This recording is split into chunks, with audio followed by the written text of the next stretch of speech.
In many situations that all other people would be fine in, he just couldn't get it together. Paranoia is very high, and he first told me about the voices when he was 7. He was so distraught, he wanted to die because his mind was demanding that he kill our golden retriever, which was his pet and his cherished dog. He was so distraught because the voices were also telling him to harm our neighbors and his family. And he thought he was a bad boy because he couldn't stop those thoughts. So no surprise that he couldn't attend public school for very long. We did a series of non-public school placements, which he quickly would be kicked out of.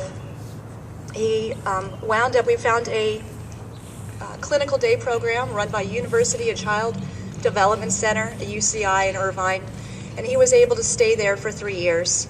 But by age 12, we had exhausted every single educational opportunity that the state of California could offer our child based on his case file.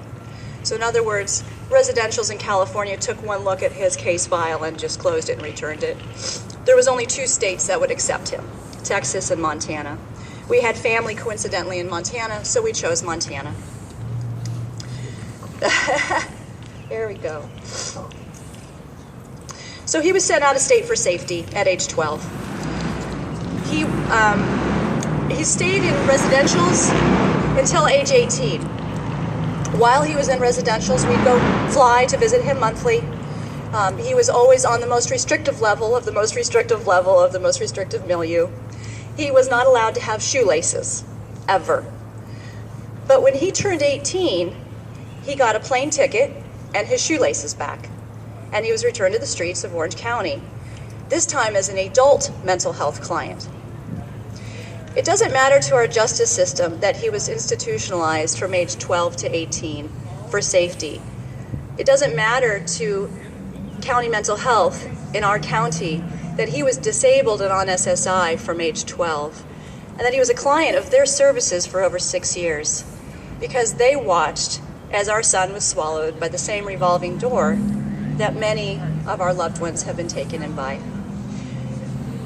We're not new to the system, but we were unaware of the 18-year-old cliff that is out there for families where all services in California are voluntary only. Our California Prop 63 tax money, which coincidentally I happen to pay into, and I kind of want a refund of some of it, because the tax that we pay into has failed our child and hundreds like him. There's no data tracking these children. 3 years ago, this month, he graduated. 6 of the children he graduated with were from Orange County. Within 6 months, 2 of those young men were dead, and the young girl who he thought was kind of a girlfriend was prostituting herself on the street to get drugs. These young lives are thrown away in the toilet every June when they graduate, get a ticket, their shoelaces back. They're not counted as failures on Prop 63's pie charts because they chose not to participate any longer in services. My son has crazy boy tattooed across his face, and he's not in the data of failures on our county. Shame on our county and shame on our state for not taking more action to help protect sick, disabled individuals that we know are going to explode in the community because we have families watching them from age 3, aging into adulthood, in a country that civil rights are protected so you can live in the street until you die in the gutter. All this occurred while he was a client of county mental health and he had a full service partnership. When he got that plane ticket and shoelaces and was allowed to direct his own care, his father and I had a problem with that. So we would try to ask for help. We were told pretty consistently that we needed to mind our own business, that our son was a man now, and that we should be more supportive of his decision-making. This was when he was homeless, thinking he had found his new family on the streets of the Civic Center in Santa Ana, and his case manager said I'd be a better mother if I supported his choice of housing. Jesus Christ. I still have that text. I saved them all. So we watched, and they watched, him go off his medications and be consumed by the revolving door, while we were told to be more supportive. and let him grow up and be a man.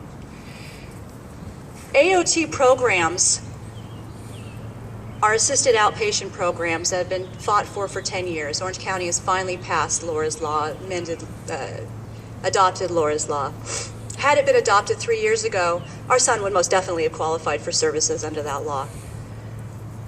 AOT programs for local prisoners under Mentally Ill of Crime Offender Act grant reduction program can receive funding under MHSA, but families like us are ignored by our local counties because we're just a few.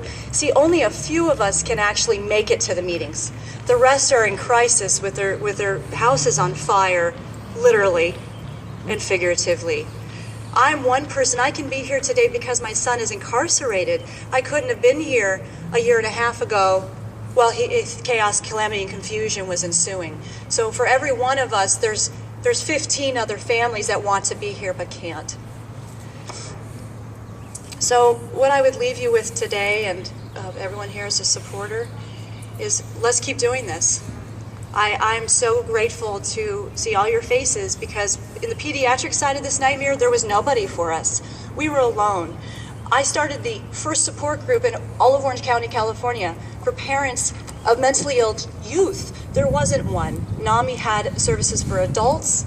There was 3 million people, and we didn't have a support group for families of mentally ill children or teens. The services are needed. The money is there. Let's keep working together and help disabled, sick people have a right to treatment. Thank you so much.